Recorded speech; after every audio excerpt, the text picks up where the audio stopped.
Hello everyone. So come spend a day-ish with me. I'm just gonna go and be a lot productive. Sobrang hagod na right now. It's literally 11:60. No, 11:60. Diba? 11:36 p.m. and I'm working on my MS Lab notes. I'm just gonna show you guys. So, ito na siya right now. And it's 1 hour 20 minutes. I still have marami pa. I still have like an hour. So like 20 minutes pa lang natapos ko. I hate this. Also, please don't mind this. Medyo mga natapos ko na rin yan. Hindi ko lang siya na-update sa likod. But, dami ko na nagagawa guys. I just need to grind some more. And then after this, I plan to actually finish na rin yung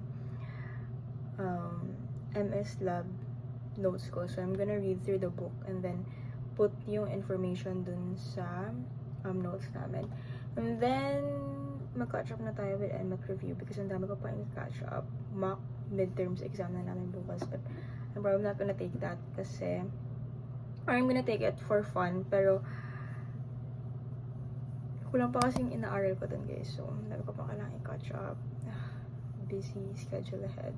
So, I hope you're hearing me clearly. It's been such a long time since I did this kind of video-ish, but I did an interview kasi kanina for a promotion of a production sa Mediatrix, which is my organization na I'm part of sa USD.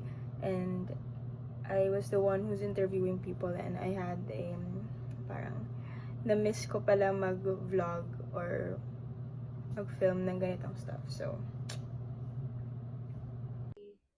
Hello everyone, I'm Giselle. Now we're here at San Martin de Porres building to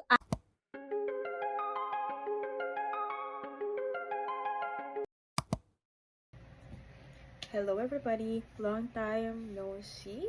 So come spend the day with me as I cram through my med-surg